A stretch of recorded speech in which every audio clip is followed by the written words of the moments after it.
Bahrain की capital Manama में 33वीं बार पिछले साल जब अरब वर्ल्ड के लीडर जुटे थे तो लगा कि ये लोग गजा को बचा लेंगे, कुछ तो ऐसा करेंगे कि इसराइल की आक्रामकता बंद हो और फिलिस्तीन एक आज़ाद और खुद मुख्तार मुल्क बन जाए।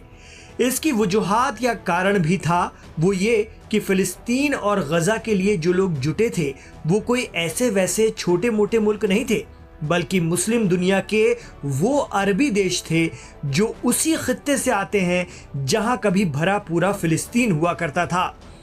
इन हुक्मरानों के सामने ही वो फिलिस्तीन देखते ही देखते गजा और वेस्ट बैंक तक महदूद रह गया, बाकी इसराइल बनता चला गया।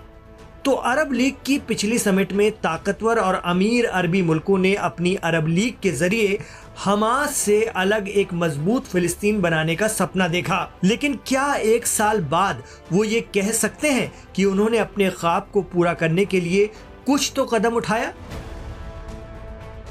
तो क्या एक साल बाद अब 2025 में अरब लीग के वो नुमाइंदे कह सकते हैं कि पिछले साल उन्होंने जो गजा के लिए ख्वाब देखा था वो उसे पूरा कर पाए?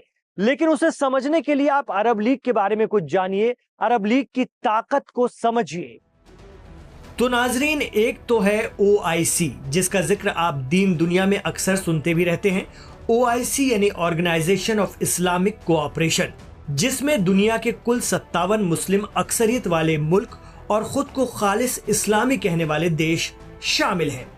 उससे हटकर अरब लीग, जिसे लीग ऑफ अरब स्टेट भी कहते हैं, वो अरबी बोलने वाले और अरबी कल्चर को जीने वाले देशों का समूह है, जहां से मजहब इस्लाम आगे बढ़ा था और पूरी दुनिया पर छा गया।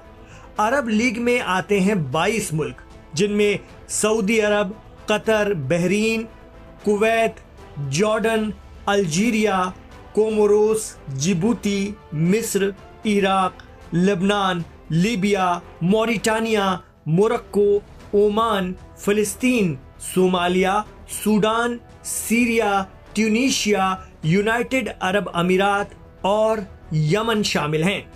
खास बात यह है कि इसी अरब लीग का हिस्सा है फिलिस्तीन भी, वो फिलिस्तीन जो दावा करता है कि उसकी जमीन पर इसराइल का कयाम हुआ और बाद में इसराइल ने फिलिस्तीन को मिटा दिया। अरब लीग की बात करें तो ये OIC यानी ऑर्गेनाइजेशन ऑफ इस्लामिक कोऑपरेशन से भी बड़ी और मजबूत तंजीम है।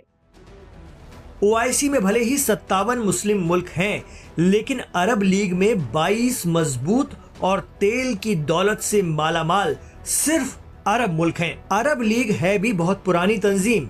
इसका गठन या कयाम हुआ था 22 मार्च 1945 को। ये वो दौर था जब अरब की धरती के हर मुल्क से तेल निकल रहा था। ये हिजाज से लेकर मशरिक़ वुस्ता तक का पूरा इलाका था, जिसमें अरबी और सीमावर्ती अरबी बोलने वाले अफ्रीकी मुल्क शामिल थे। अरब लीग का हेडक्वार्टर मिस्र की राजधानी काहिरा में बनाया गया। अरब लीग का मकसद है अपने मेंबर अरब मुल्कों के दरमियान एकता और सहयोग बढ़ाना, एक दूसरे के हितों की रक्षा करना। अरब लीग की अपनी असेंबली है जो बेहद ताकतवर मानी जाती है। अरब लीग का एक सेक्रेटरी होता है। अरब लीग का एक अहम काम है विवाद या तनाज़े के मामलों में मीडिएटर का किरदार निभाना और अरबों के मफाद में जो बेहतर हो उसे अमल में लाना। हम बार बार आपको एक साल पीछे इसलिए ले जा रहे हैं कि अरब लीग की 33वीं समिट जो 16 मई 2024 को हुई थी, उसमें बड़ी बड़ी करारदाद पेश की गई थी और बड़े बड़े फैसले हुए थे। इसलिए उन फैसलों को याद करना जरूरी है। उससे आपको अरब लीग की ताकत का पता चल जाएगा, हैसियत का पता चल जाएगा।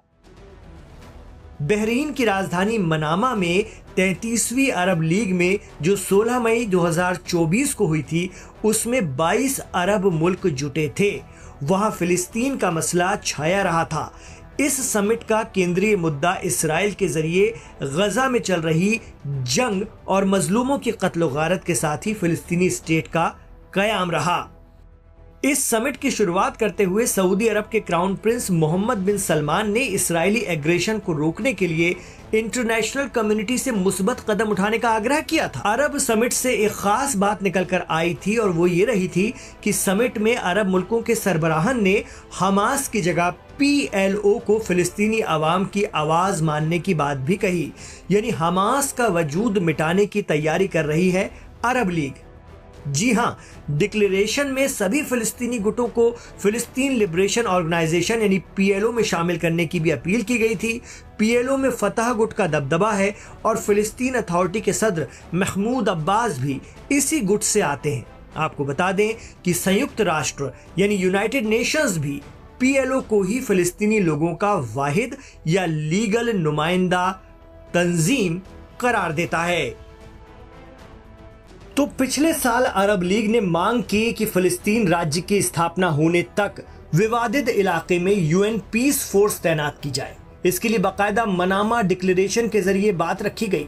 22 मेंबर्स के ब्लॉक ने मनामा डिक्लेरेशन में कहा कि 2 नेशन थ्योरी के पूरे होने तक मकबूजा यानी इस्राएली कब्जे वाले फिलिस्तीनी इलाकों में यूनाइटेड नेशंस की इंटरनेशनल सिक्योरिटी और पीस फोर्स तैनात की जाए। आपको बता दें कि PLO और हमास के दरमियान कई दहाइयों से मतभेद रहा है। PLO जहां डिप्लोमेटिक तरीके से फिलिस्तीन की आज़ादी की मांग करता है, वहीं हमास मुसल्लह इनकलाब से अपनी ज़मीन वापस लेने की हिमायत करता है। तो ये तो हो गई साल 2024 की बात, जब अरब लीग का 33वां सम्मेलन हुआ था।